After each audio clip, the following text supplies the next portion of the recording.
Welcome to Between Two Coaches, a digital mentors podcast for coaches, consultants, authors, speakers, trainers, and experts. I'm your host, Norbert Orlewicz, and in each episode, we have a conversation with successful and emerging thought leaders in the mentoring industry to share experiences, insights, and practical strategies to make a bigger impact with our work. This podcast is sponsored by the Digital Mentors Compass Workshop. Most coaches struggle to enroll enough clients consistently, not because they're bad at coaching, but simply because they lack clarity and simplicity in their marketing strategy. Simply put, they don't know how to stand out in their market and attract their ideal perfect clients. That's why we created the Digital Mentors Compass experience. It's a step-by-step workshop where you'll clarify your marketing message and receive an AI-powered 30-plus page marketing report personalized for your specific business and goals. It's an interactive workshop where you will walk away with a personalized roadmap to finally achieve your goals with a simple plan you can actually follow. Register to attend the next workshop for free at compassworkshop.com. Again, that's compassworkshop.com. Today's guest is Katy Suik. Really excited to have Katy here with us today. We're going to be talking about her journey as a coach and the specific strategies that she teaches, including virtual events and collaborations. Katy is a seasoned coach of 15 plus years with a passion for supporting other coaches, consultants, service-based online entrepreneurs with virtual events and collaborative experiences to increase their impact and their income. Katy, welcome to the conversation. Great to have you. Thank you so much. What an honor it is to be here. Thank you, Norbert. Yeah. Awesome. Well, I like to always start these conversations with kind of an open-ended, bit of a philosophical question. So I want to ask you, Katy, why do you think that coaching, mentorship, entrepreneurship is more important right now, more important than ever before, given all of the changes and everything going on in the world today?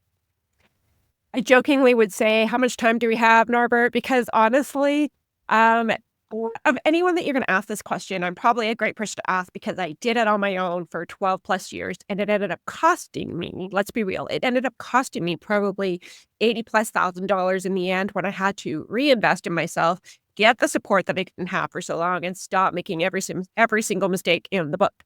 So to me, let's be real, you don't know what you don't know.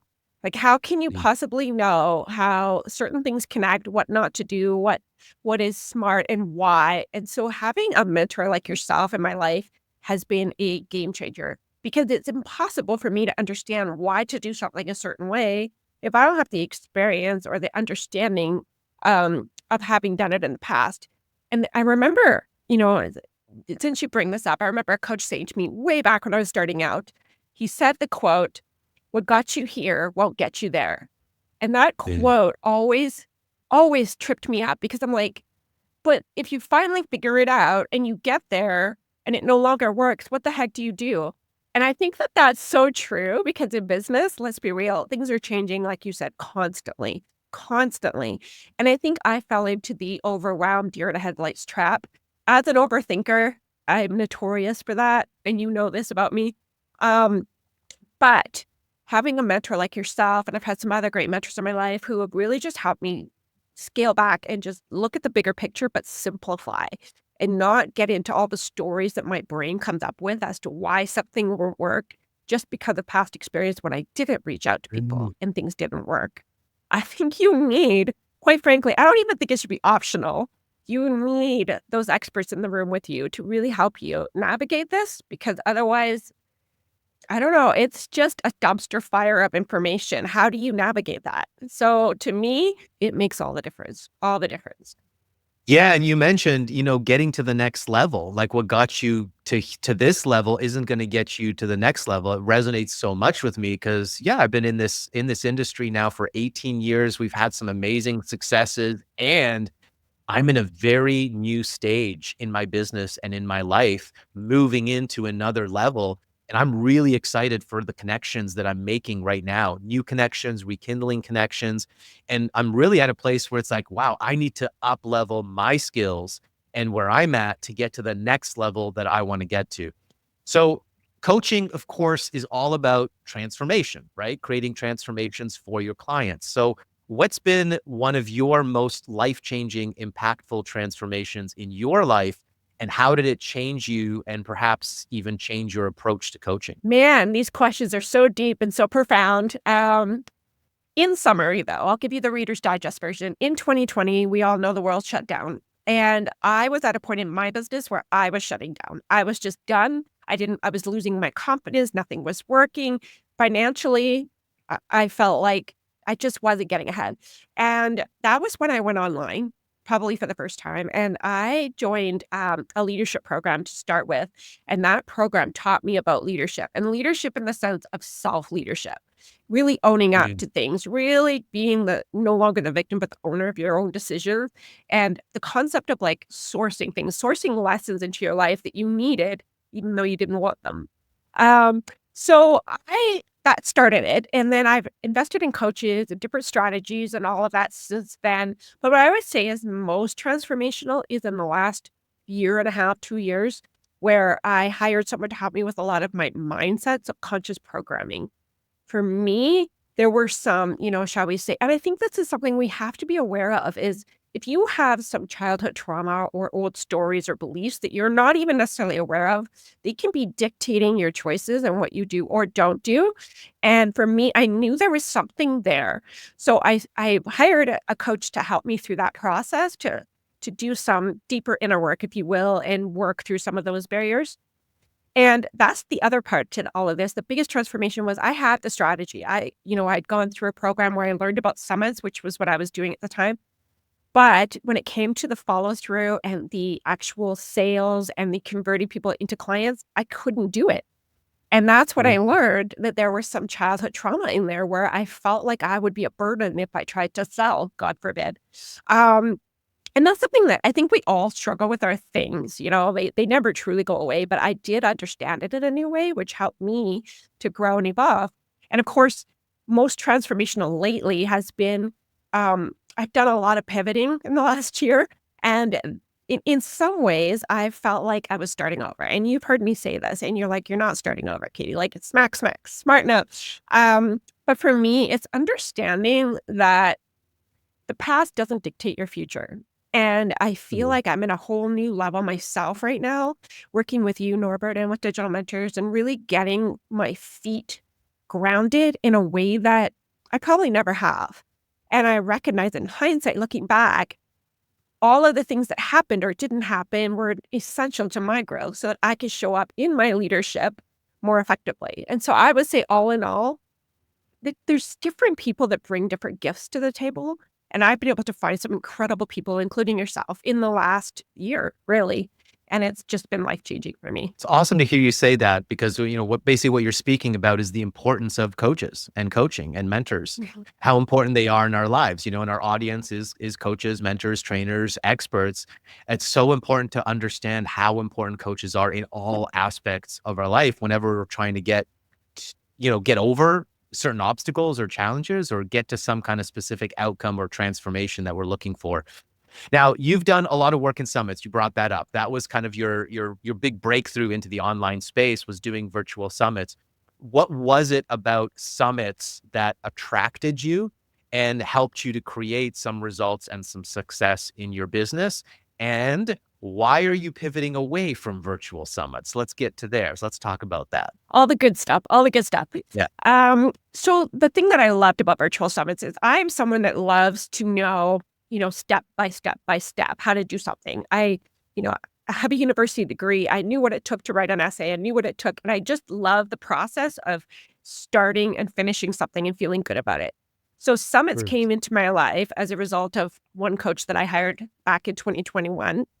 And they were perfect in the sense that they made sense. I had a timeline, I had a to-do list, I knew I needed to do X, Y, Z, and I was prepared to do it messy. So I did 7 in total over the course of about 2.5 years. And what I loved about them, to be fair, is they did increase my leads dramatically. Obviously, my list grew. But more importantly to me was the types of people that it introduced me to, like speakers that I bought in. Because, and you're a case in point, that I literally would have speakers and I would ask them, hey, who do you know they would be a good fit for this. And they would connect me to people. And this is how I met Norbert, was through someone who was a speaker, and they introduced me to Norbert. And at that time, you were in the process of switching over to digital mentors, so you weren't able to do that particular one. But you did come a few months later when I did another one, and it's just been like no turning back ever since. So for me, summits were beautiful for lead generation and for those collaborations, building those relationships. My network just grew astronomically.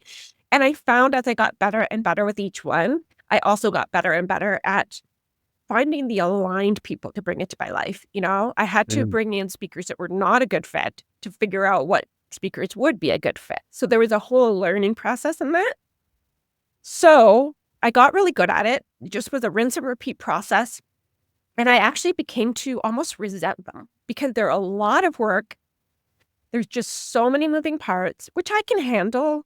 But what I didn't love is I was noticing on the back end that my viewership of all the recordings I'd done of the trainings and the interviews and all the things was going down each and every time.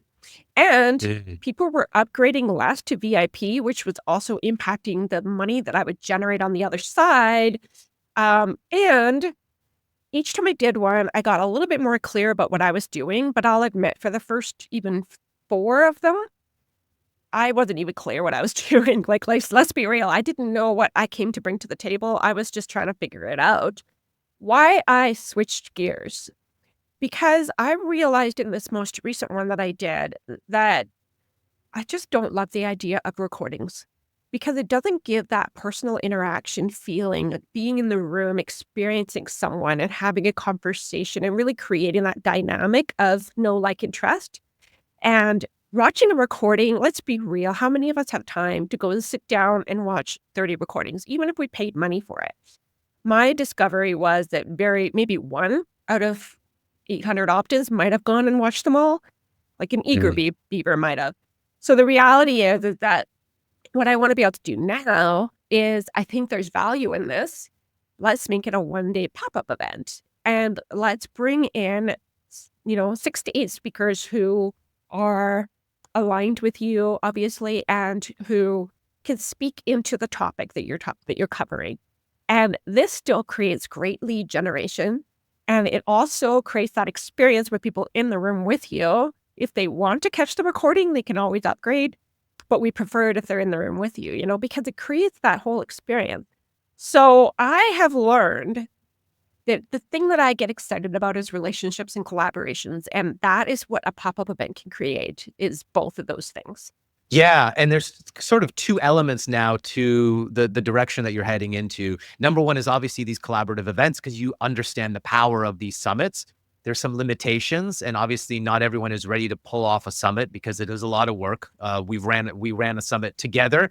We went in a totally different direction, which was an awesome experiment. Yeah. It was not a great success, and we learned so much from that, and I'm so blessed for it because it actually showed us what not to do and actually to go in the opposite direction, which is a shorter time frame and including that live component.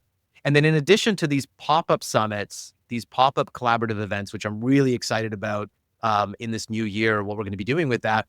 But the other element is just hosting virtual events for any coaches. Why are virtual events so important? Why do you think coaches need to start embracing virtual events? And why do you think so many don't do it? Like when I look at coaches online, I've been connecting with so many coaches on LinkedIn. Yep.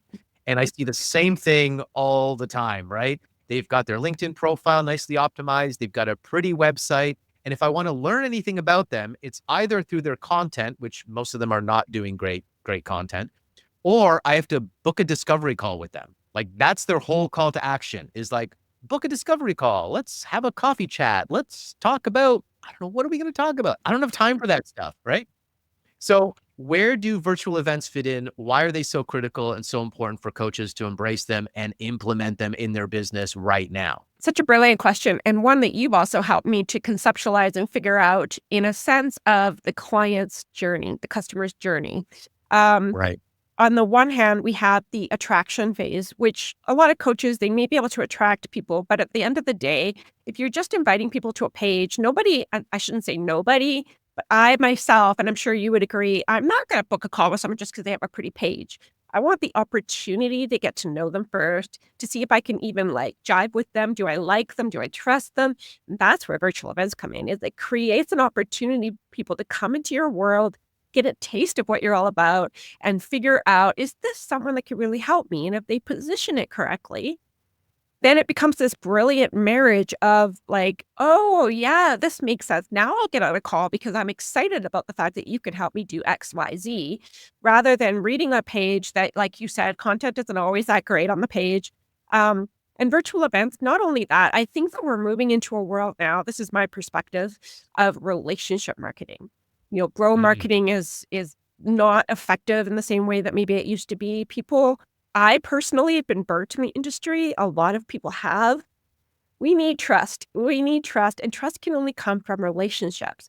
So virtual events, whether it be a webinar, a challenge, a workshop, it's giving people the chance to find out if you are someone that they feel they could trust and get along with. Maybe they'll discover they don't really like you.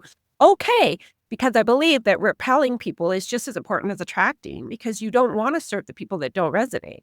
So virtual events is just that perfect, in my mind, bridge from attracting them to converting them. You need a way to nurture. You need a way to facilitate those relationships and serve them first. And then from there, they become, say, the client that your dream client.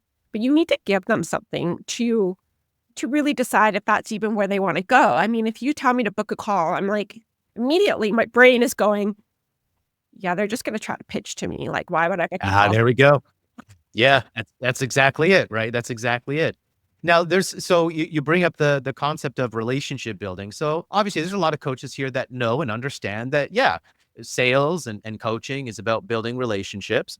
Why are virtual events the better option than, let's say, writing a book, right? Because that's another thing you could do to demonstrate your expertise is you could write a book, you could give away a lead magnet, right? Lead magnets, you've probably all heard about lead magnets, right? To get people on your email list. And then you would engage with them on email and kind of build a relationship that way. Why should a coach choose virtual events as their first and best option rather than creating a lead magnet or building a course or doing one of these other things that they could do to attempt to build relationship as well? Mm. I think those things you talk about, are valid and important and great assets to have. What I think about virtual events, I mean, if you look at the statistics, the conversion rates are higher anyways, because virtual events, you bring in, and I mean, you and I have talked about this before, Norbert, where you need volume to fill events, but at the same time, if you're doing just a little workshop or a master class of some kind, you don't need a lot of people in the room. You can have 4 to 6 people and just deliver to them and serve them and really just give them some value right there. And then not only that, they have an opportunity in the Zoom room with you to ask you questions directly in real time, rather than sending an email, if I happen to remember to do that, from the lead magnet that I just like. There's just that direct connection piece that you can't get when you have, say, a digital product. Those have value. This is where the relationship piece can actually happen, rather than, you know, oh yeah, I forgot about Norbert. He was that guy that, wait, what did he do again? Rather than being in the workshop with you. And I've been to your workshops with digital mentors, and they're brilliant. And that, to me, was just a beautiful way to see your work in action. It's like going to Costco. You get the sample and you're like, damn, this is good. I got to go get me a bag of this. It was like that for me. And of course, I had to go tell everybody about it and bring them in too, because that's the power of a virtual event. You are letting people see who you really are, right? That right there. I mean, that's it. That's the whole key. And we're a big fan of virtual events. We've been doing virtual events, and this was actually one of the key reasons why our first company grew so large. Is we started right away when we launched the company, we started with regular weekly Wednesday webinars, and it was open and free to the public. We would deliver value. Eventually, we started bringing on guests and experts, and we would deliver a value in that live setting. We built a great reputation, and we built a huge audience because of it.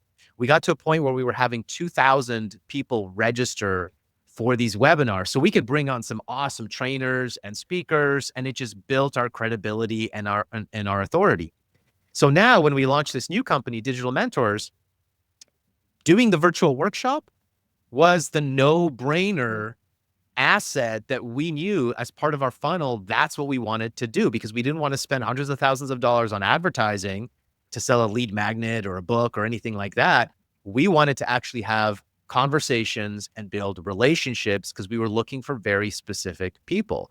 And that's been basically our funnel for the last year and a half. We've generated over $1 million in mentorship coaching already in sales.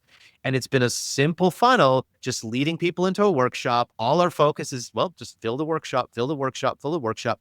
And I'll be honest with you, because this is probably one of the biggest fears people have.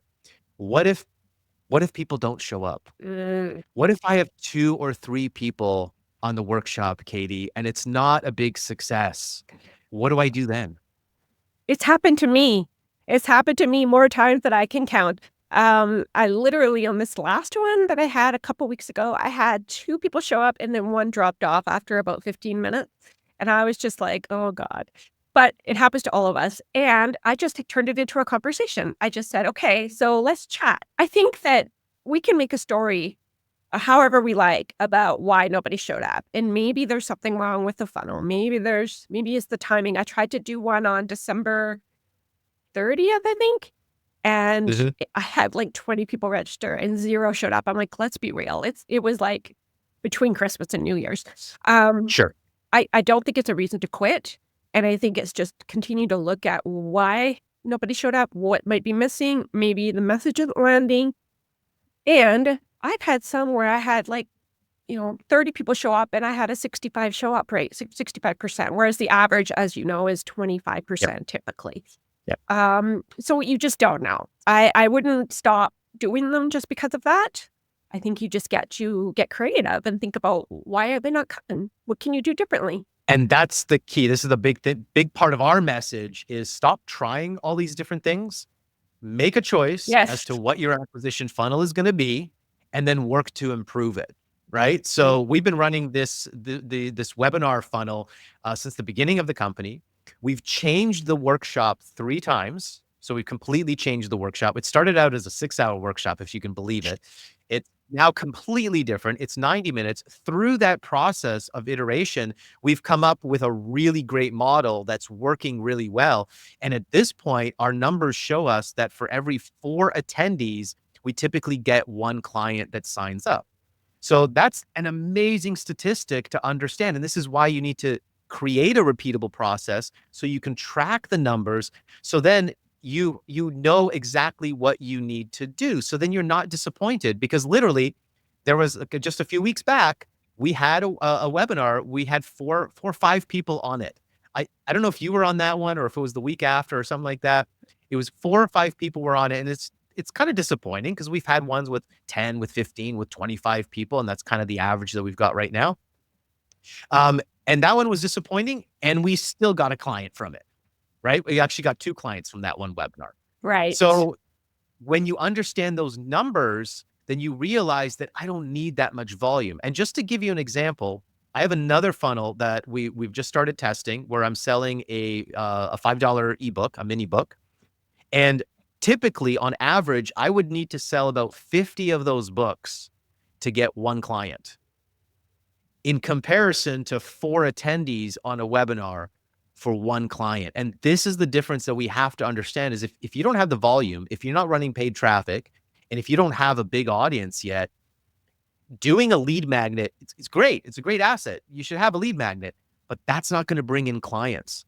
It's actually having these conversations, demonstrating value, like you said. I love what you said. It's like Costco. You get to actually sample the coach, sample the experience. Do I jive with them? Do I feel good? Am I getting some value or an outcome out of this? Because if you can demonstrate your expertise on a webinar or a workshop, how much different is the conversation going to be after that, right? And that is one thing that I would add to what you just said is the beauty of the workshop when done right, and you guys have mastered this, is you don't feel like you're being sold to. And there's been many webinars in the past that I've attended where you're just waiting. You're almost cringing for that 20-minute pitch at the end where they're going to hard sell you. And when you guys do the workshop, it really is like you can sense that authentic, heart-driven, we're here to serve, we're here to help, and book a call. Let's talk a little bit more. Like, it's not pushy in any way. And I think maybe maybe this is an assumption on my part, but people are like, well, I don't know if I want to host workshops because I don't want people to think I'm trying to sell to them all the time. So I would say that's not true. If you serve wholly and from a good place, it sells itself. Yeah, I mean, here's the difference is, and I'm going to bring up Russell Brunson's webinar formula, okay? Because he's very popular in the marketing space. Many people probably have heard of him, and he's got a very specific webinar formula that he teaches. And there's lots of sales experts out there that teach a formula for sales webinars. There's a difference between sales webinars and doing a virtual webinar or a virtual event to demonstrate expertise, to build relationship and move your prospects to the next step in the funnel. Okay. Here's the permission I'm giving you. You do not have to do a sales webinar, whatever that is. Okay. And there is a formula to it, right? You do the introduction, you do your whole before after story, you shift 3 false beliefs, and then you do your pitch, your hard sell. Okay. You can do webinars that way. They work really well if you're good at it, if you enjoy it, and if that's your style. But if that's not your style, you don't have to follow that model just because, Russell Brunson's made $1 million with it. It's great. That's awesome for him. But not everyone is Russell Brunson. And so you've got to find your own style, right, Katy? Like that's, I think, what this is all about is find your own style for delivering a virtual event. I couldn't agree more, especially, I mean, I think you're an introvert too, Norbert, are you not? Yeah. So us introverts in the room, we're not exactly the kind of people that are just out there like promoting and going crazy. We're really more about serving you here and now.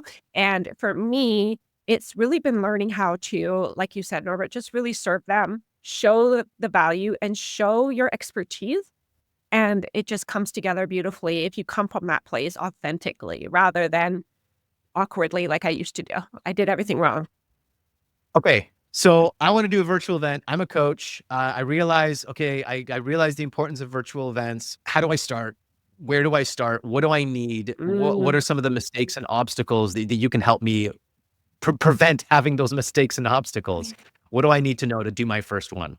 Yeah, there's a science behind it, but I would honestly say that number one, if you don't have your, as Norbert would say, message to market down, the problem you solve, the solution you offer, all of those elements dialed in really, really well, it's very difficult to run an event because you're not going to attract the people you need to attract if you don't have that part done first. So I always talk about having your foundations in place.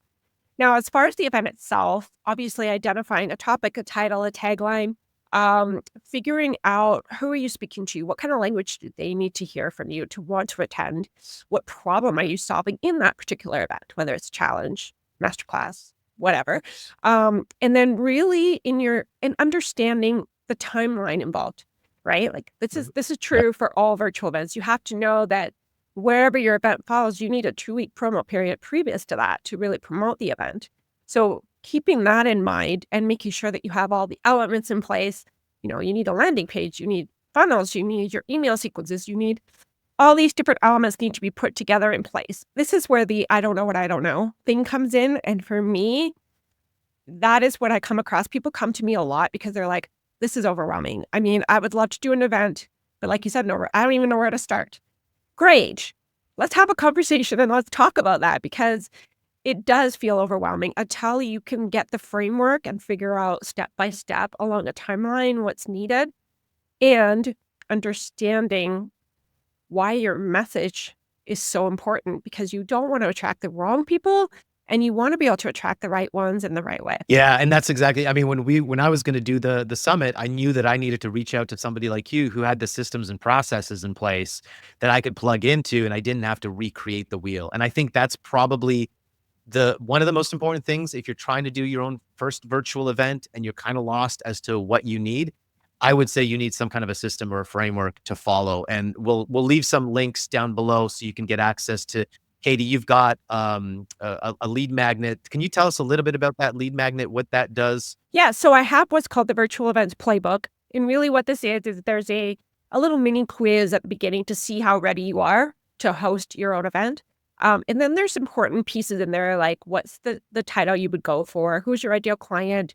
All of those fundamental pieces, so you can have this playbook to get started and get at least all those ideas that have been swimming in your head for a long time, get them on paper and start building a framework of what this could look like. So that's what that's for. So I could definitely include the link for that as well to help you get going on something. Okay, awesome. Well, let's wrap this up. But before we do that, I got one last question for you, and I just want to get a little bit real here, real and authentic. We like to do that as coaches, right?